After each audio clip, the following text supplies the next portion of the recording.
Welcome back to The Lion of Mars by Jennifer L. Holm.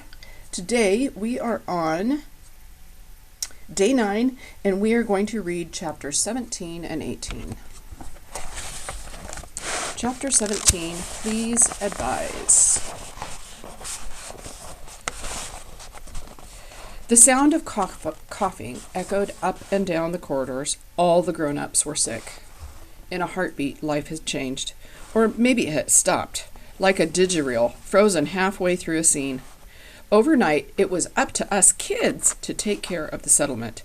Cooking, dust, duty, repairs, and 100 other things. It was never ending. By some unspoken agreement, Flossie had taken charge. It didn't matter that Albie was older. She knew the most about running the settlement after being Cy's apprentice. It soon became apparent why he had chosen her first. She was great at organizing. With the same enthusiasm and attention to detail she had when making clothes, she kept the settlement running. She could see the big picture of what needed to be done, and somehow got us to do the work without fighting. I spent most of my time helping Albie make meals and nurse the grown-ups.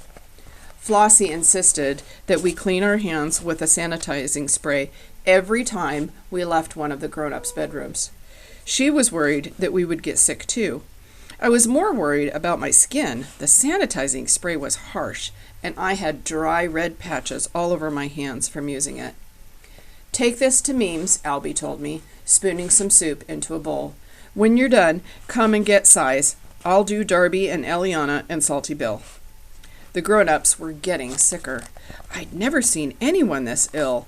Sure, the occasional cold made its way around the settlement, but it was usually just a sore throat and a stuffy nose.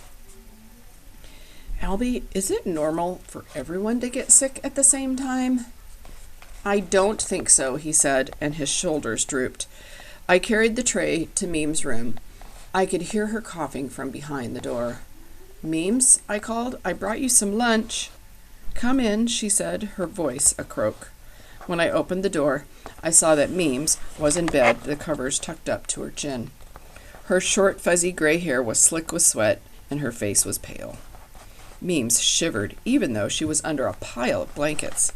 Now she seemed fragile, like she could crumple and blow away. "How do you feel?" I asked her. "I think I have a fever again," she said. "Can you give me some more of the painkiller, kitten?"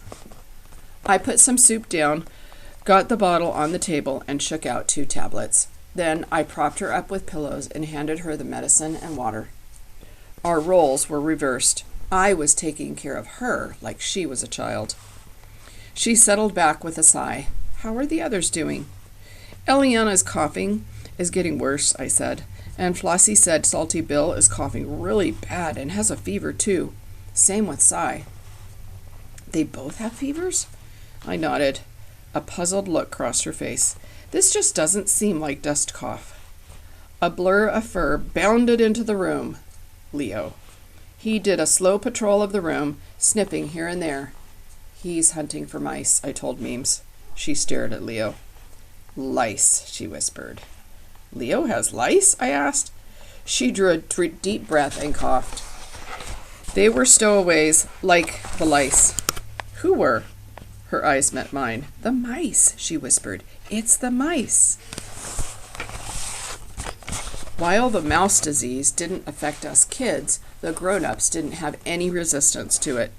But the worst part was knowing that it wasn't aliens or the other countries that had brought danger to our home. It was something from Earth. What if other threats were lurking in the supplies? Was it even safe to eat the food? Had one of the killer weeds Phineas had told me about hopped a ride too? It was terrifying to consider. The days turned into weeks, and we struggled to keep things going. Albie came to bed late every night. Between cooking and taking care of the grown-ups, he barely slept. Tonight was no different. He staggered in and collapsed on his bed. For a moment, he just lay there staring at the ceiling. "You okay?" I asked him. "I'm so tired," he said. "Can you stay with Cy tonight? His fever is bad." "Sure," I said. "I already gave him medicine. He was asleep a little while ago. Make him drink water if you can." Okay. And then he closed his eyes and started snoring. He hadn't even changed into his pajamas. Like Albie, Cy was fast asleep, a low light glowing next to his bed. I touched his forehead. It felt hot. I wandered around looking at the Digipix on the wall. There was Cy as a young boy with an older woman. His mother? Standing in front of a house of leafy trees. A teenage version of Cy with his arm around another teenage boy, sitting on an Earth car vehicle and grinning at the camera. Another of them as young men in uniform. They were trying to look serious, but Cy was actually cracking a smile. Another digipic of the two of them wearing fancy black suits. The other man was kissing a woman in a white dress with some kind of netting on her head. Larry, Cy said, his voice anxious. Where's Larry? Who was Larry? There was no Larry in the settlement. I went over to him. Cy? Larry, he shouted, trying to sit up. I didn't know what to do. It was scary. Then he started coughing so hard he couldn't breathe. Cy, you should lie back down, I urged. But he wouldn't. He just got more agitated, like Trey when he didn't get his way. Larry, he shouted. Please, Cy. Then his eyes seemed to focus on me. There you are, he said. I've been here the whole time. He sagged against the bed. I've missed you so much. Larry, it's Belle, Cy, I told him. Don't you recognize me? Promise you'll stay, Larry. My stomach fell. He had no idea who I was. Promise me, he said. I'll stay, I said. Now, go to sleep. I watched his chest rise and fall with each slow breath. The next morning, I stared at my breakfast. I wasn't hungry. I was too shaken by what happened with Cy.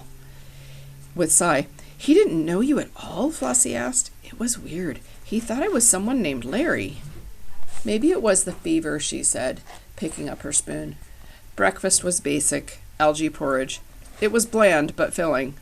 Meals were something to be eaten in a hurry now, not lingered over. I missed Salty Bill's cooking. Now I knew why he had been the first person Cy recruited. Tasty food definitely helped morale. Our morale needed all the help it could get. Flossie had dark circles under her eyes. Albie was wearing the same clothes he'd had on yesterday. Trey sagged in his chair.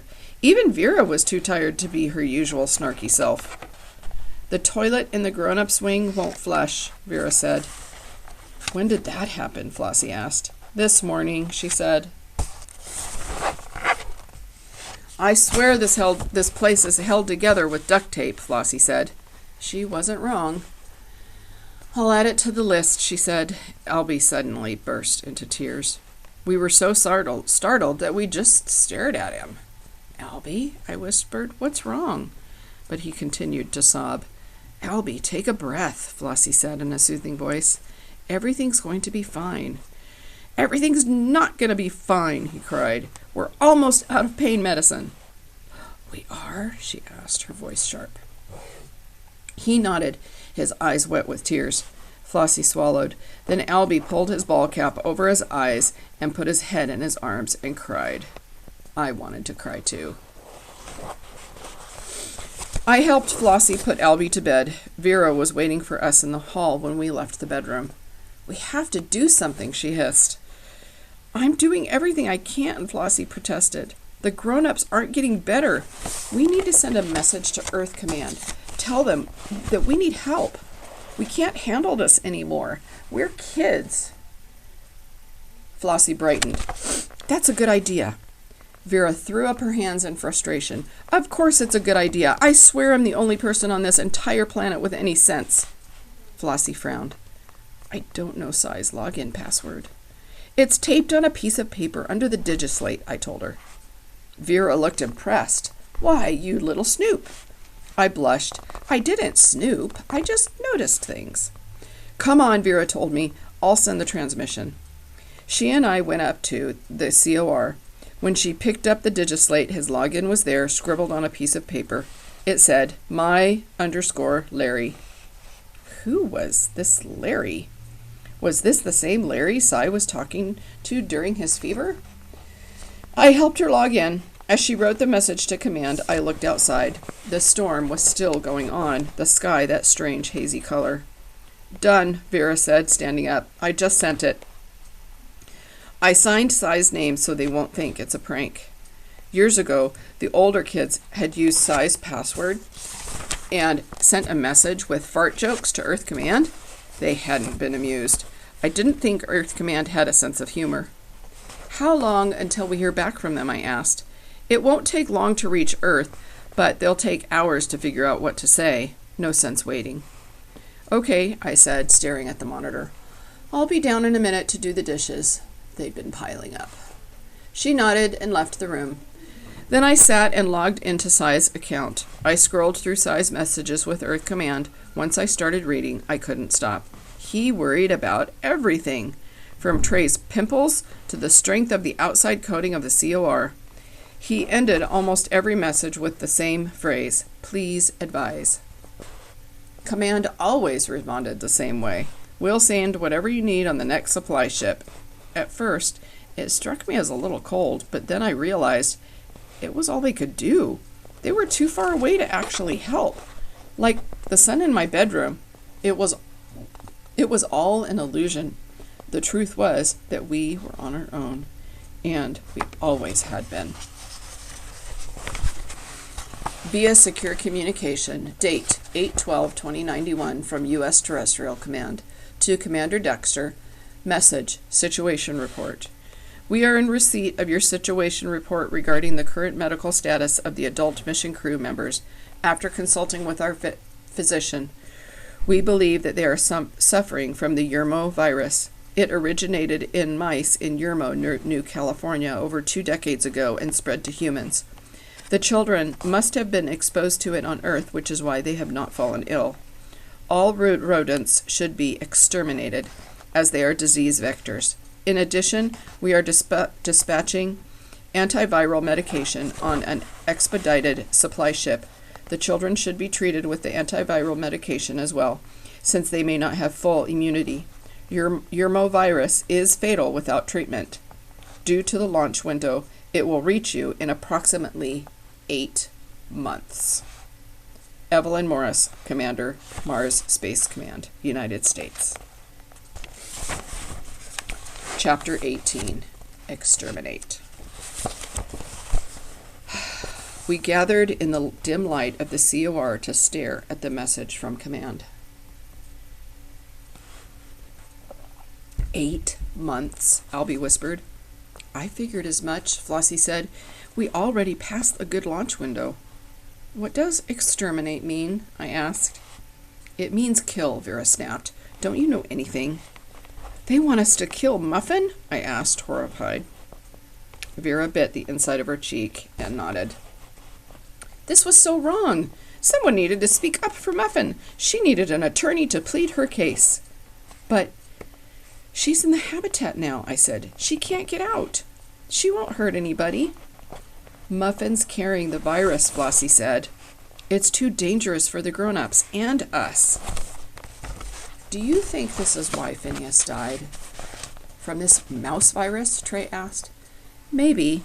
He was doing fine before. The habitat was in the algae farm too, Albie said. Can't we just put Muffin somewhere out of the way? It's not her fault, I pleaded. Flossie shook her head slowly. I thought of Muffin, her sweet eyes, her twitchy whiskers.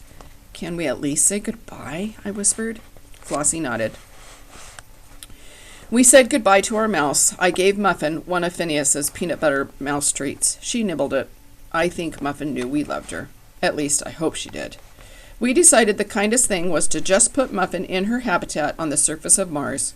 So Flossie put on her environmental suit and carried the habitat outside. When she returned, her arms were empty. It was over. Albie had made one of my favorite meals, earth flour waffles with syrup, but no one was hungry. Who could possibly eat after something like this? I couldn't stop myself from asking, but I had to know. Was it bad? I whispered. I mean, do you think it hurt her? Flossie put her arm around my shoulder. She just fell asleep. That was it. She didn't feel a thing. Trey stared at the table. He seemed paralyzed. But Vera was angry. At the situation, at the universe, at Earth Command. 8 months to get a supply ship here, she ranted. She was so agitated that I swear her bangs were angry. How's that going to help us? It's the normal response, I said quietly. She whirled on me. What? I read through Sai's messages to Command. I told her, it's not their fault. They're too far away to help us. Then we have to help ourselves, Vera said, or we're going to be exterminated. Someone needs to go to another settlement and get help. Finland's the closest. But we're not allowed to, Albie began to say. Vera cut him off with a furious scowl. Don't even. We can't take the yellow submarine. Its battery is drained already, Trey said. Then take the train, Vera said. I guess we don't have much of a choice, Flossie said. I'll go get ready. No, Albie shouted, his hand holding his hands out. You can't go. Why not? Flossie asked. Because you're the only one who knows how to keep this place running. Hey, Vera started to say. You don't understand. Flossie can't leave, Albie shouted. He was losing it. Maybe the lack of sleep had finally caught up to him. I don't want to be in charge. It's too much. Flossie looked around at us. I'll go, Trey volunteered. Great. Good idea. It's settled then, Albie said. Under the table, I saw Trey's leg bouncing furiously, and I knew what it meant because I knew Trey. He was nervous. Scared even. Who wouldn't be? I'll go with you, I blurted out. He turned to me. You will? Do not go outside with a buddy, I said. It's a rule, right? Trey's eye flashed with something. Relief? And he grinned. Yeah, he said. It's a rule.